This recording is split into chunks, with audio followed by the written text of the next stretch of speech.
Hola colegas intensivistas, les deseo que tengan un feliz día y un próspero 2023 de nuevo. Para todos ustedes, quienes están interesados en el área de la cardiología, en el área de la medicina interna, en el área del cuidado crítico y en el área de las especies silvestres, recuerden que este es su canal, Sala de Emergencias. No olviden suscribirse, dar like, activar la campana de notificaciones y compartir a sus redes sociales. Muchas personas van al canal, pero pocos se están inscribiendo. Vamos a tocar un tema muy importante y va a ser un tema a diario sobre actualización en medicina de urgencia, en medicina de cuidado crítico, cardiología y ya lo que hemos hablado. Y el tema de hoy es líquidos en el paciente crítico.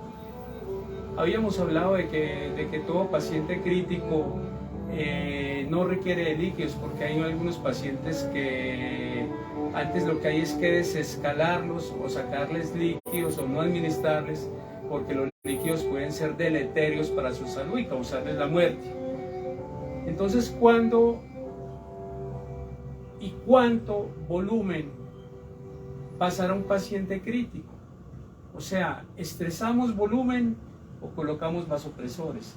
Cuando hablamos de líquidos en paciente crítico se nos viene a la mente muchas cosas interesantes y una cantidad de cosas complejas y a veces difíciles de resolver. En las soluciones cristaloides debemos de tener en cuenta si la solución que vamos a administrar es isotónica, como la solución salina al 0.9, como la solución destrosa al 5, por ejemplo, o si debemos de colocar soluciones hipotónicas o soluciones hipertónicas que están por encima o por debajo de estos niveles. Entonces, ¿qué líquidos pasarle a estos pacientes? Solución salina, si está en por un shock en el cual el paciente tuvo un trauma craneoencefálico, o la solución Harman, que es la más indicada en estos pacientes. Hay 4 estados de shock en el paciente, o 4 estados en los cuales el paciente presenta una disminución en la perfusión tisular y en el llegado de sangre a los tejidos, y son shock hipovolémico, shock cardiogénico, shock distributivo y shock obstructivo. El shock cardiogénico y el shock obstructivo no se benefician de líquidos, estos estados de shock, pero el shock hipovolémico sí se beneficia de líquidos en el shock hipovolémico. Pero en estos pacientes con shock hipovolémico, todos los pacientes no se benefician de líquidos. ¿Cuáles? Los pacientes que están haciendo algún tipo de cardiopatía. Pueden tolerar los líquidos o no tolerarlos, entonces hay que tener muy bien en cuenta este tipo de pacientes. Y está el otro tipo de shock, que es el shock distributivo, que el shock distributivo, el más estudiado es el shock séptico, y en este el 40% de los pacientes hacen hipovolemias, hacen hipotensión y traen serios problemas. Y entonces en estos pacientes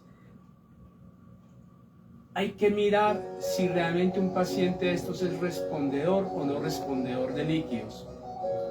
Un paciente respondedor a volumen es aquel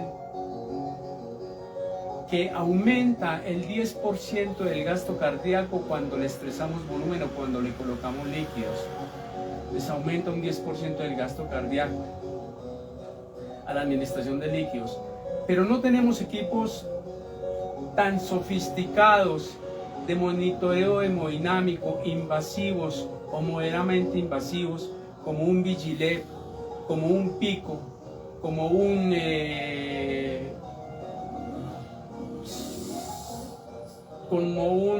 Swan Gas. Entonces, debido a que no tenemos este tipo de equipos de monitoreo hemodinámico, entonces nos toca que hacer otro tipo de métodos y métodos subrogados que nos indican que ese paciente que le administramos volumen mejora la perfusión tisular.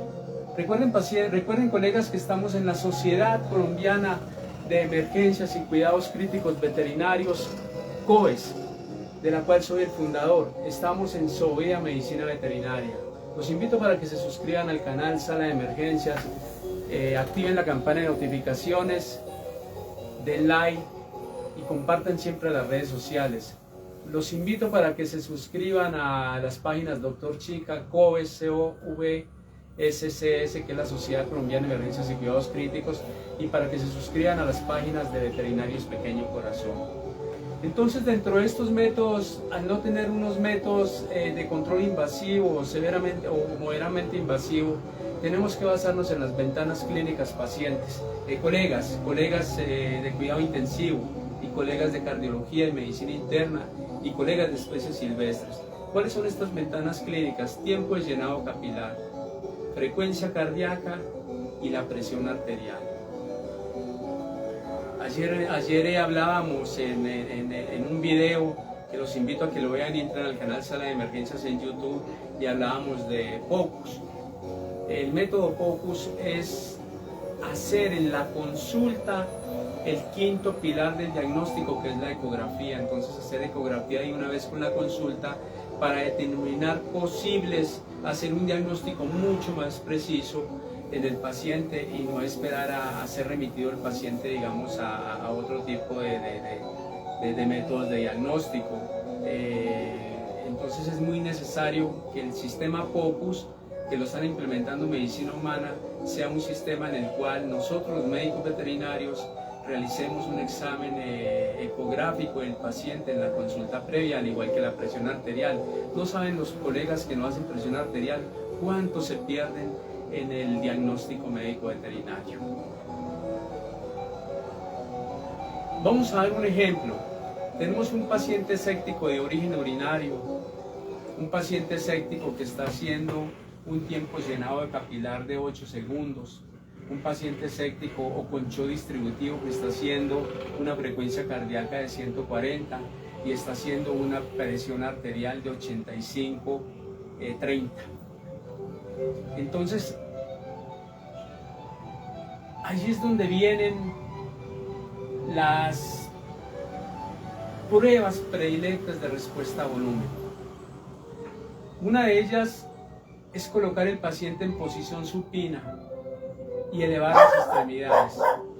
Aproximadamente, Lolita, vaya para allá, Lolita, vaya. Aproximadamente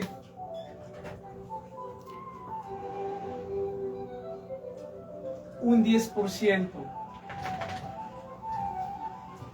de esa sangre va a regresar al corazón, lo que se llama una autocarga. La autocarga es devolver la sangre venosa al corazón y mirar si el paciente es respondedor a volumen.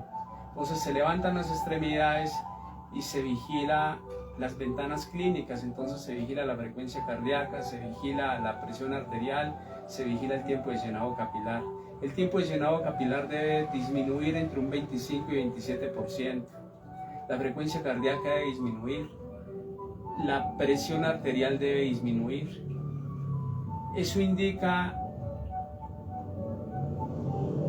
que la autocarga es benéfica para el paciente. Pero también tenemos el otro escenario, el paciente, digamos, que está con una presión intracraneal elevada. Este es un paciente que hay que elevarlo a 45 grados y colocarle algún dispositivo para que quede elevado, para que la presión intracraneal baje. Y tenemos el escenario del paciente que está, digamos, fracturado. Este paciente que está fracturado es un paciente que no se puede mover, entonces ahí nos toca que hacer otro tipo de pruebas, que es el mini reto de líquidos. En el paciente en que se levantan las extremidades y para mirar si es respondedor a volumen, estos pacientes se les administra aproximadamente 3 a 4 ml por kilo. Perdón, este paciente debe de responder a volumen y ese corazón mejorar la autocarga.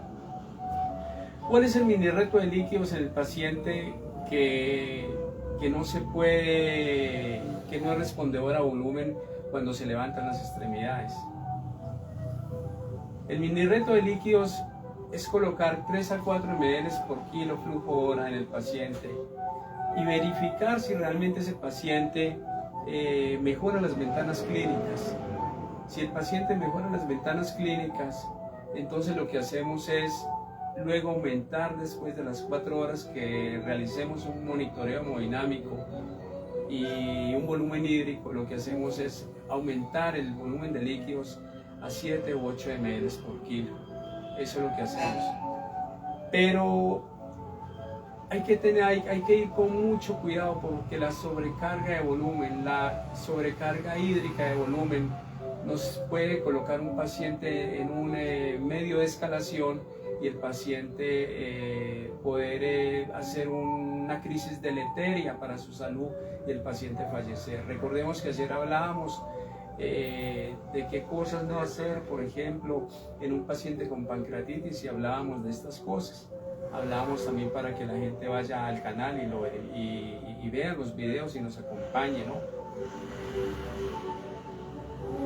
Hay otros métodos tempranos, que es colocar vasopresores, colocar noradrenalina, colocar epinefrina, por ejemplo, al paciente a 0.5 microgramos por kilo, y cada 5 minutos ir aumentando la bomba de perfusión a 0.1 miligramo, a 0.05 microgramos empezamos y luego comenzamos a 0.1 miligramos, a los 5 minutos 0.15 miligramos hasta llegar a 0.5 miligramos.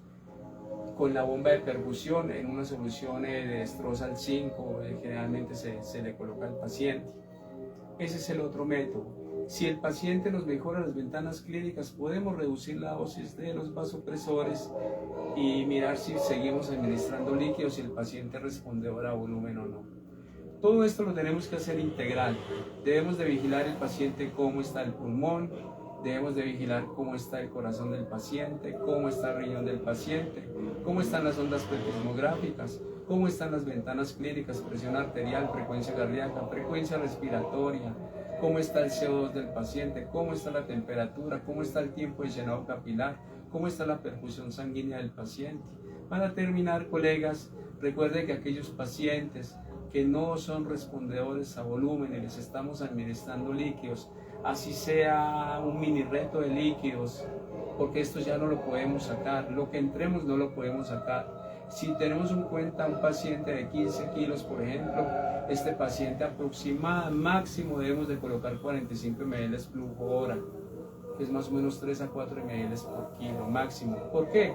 Porque estos pacientes pueden hacer edema pulmonar, pueden hacer edema renal, pueden hacer problemas a nivel cardíaco, pueden hacer edema intestinal, pueden hacer edema a nivel de piel, y estos pacientes fallecer debido a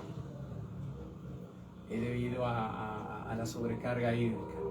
Para todos ustedes, espero que les haya gustado este video.